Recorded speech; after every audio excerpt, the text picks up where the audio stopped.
It's not a real debate. It's not a real debate. I mean, this is not serious. Reread the article that that Jay puts out of Absolute Divine Simplicity after you listen to this. Even if it got dark at the end and you can't see our faces, you can see what we say. So together in His Spirit, because we're not absolute divine simplicists in the sense that Jay Dyer says, you can pray with us. And there's no hierarchs that have condemned us for the position either in the West or the East. Amen. Thank you guys for listening to the debate. Anyways, it's been great. Sorry it got dark on you, but maybe that will add to just listening focus. Okay? So God bless everybody. Jay, God bless you. Yeah, a lot implicated in this narrative that you've spun. And no negativity on you. I mean, I've walked into things and have been corrected on things as well. And I'm not saying that in a patronizing way, in a Patreonizing way. Anyways, take care. And hopefully this brings about a little bit of better scholarship on YouTube and other things like that. Maybe encourage some real big guns to actually come out and push their stuff. And I'd like to thank Dr. Jared for having these conversations. And I think we'll continue. I think the next thing will be the filioque, and I think it's important. We're gonna talk about the filioque and the question of the papacy, but we're not going to approach it through proof text. We're going to try to give a theological rationale for both of these positions, and we're also going to raise some questions about the historical context, especially surrounding Nicaea I, Constantinople I, and the issues at stake. Right. When the proceeds.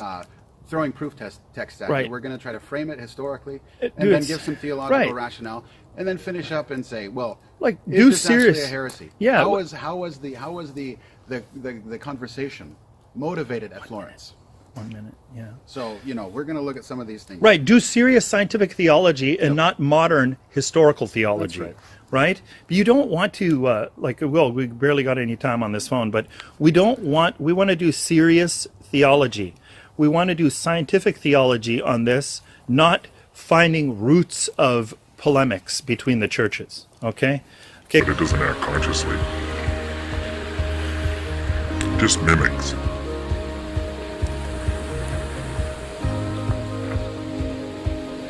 Because only with a consciousness is time a real continuum.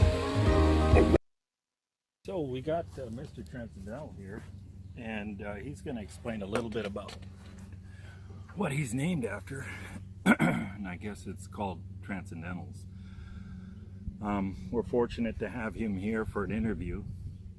I guess not a lot of people are thinking of talking to him these days.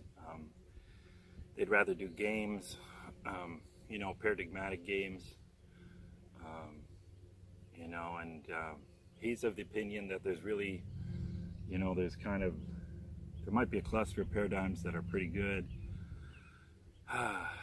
but he's a baptized Christian, Ian, who are you?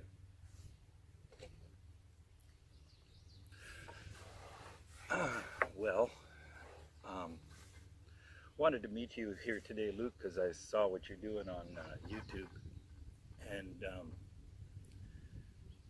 it's nice to get some coverage once in a while. Not a lot of people are thinking about me, and it's just good to feel loved,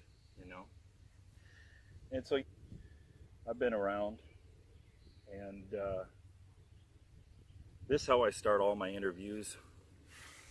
I show them the tree of life. Look at it.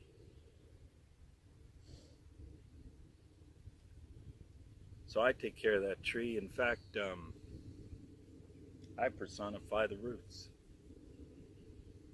Underneath the ground, there's roots there.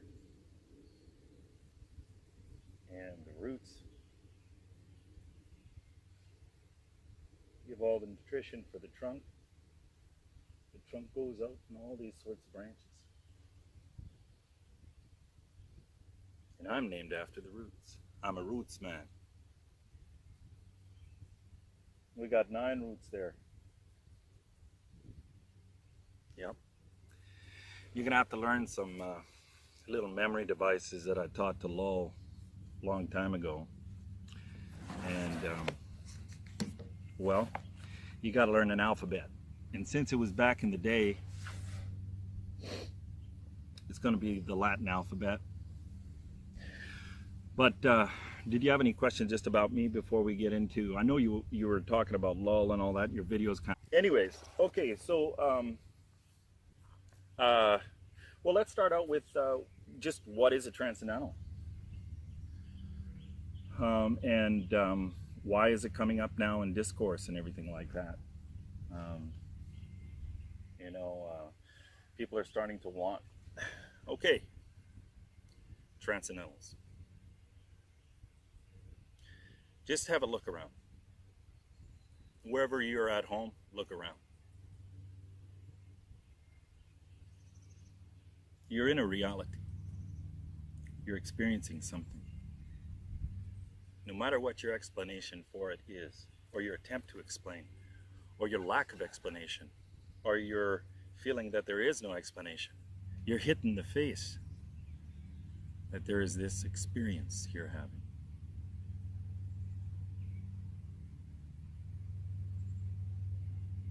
Just experience it.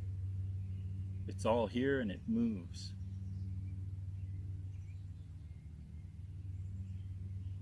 This whole vastness around me.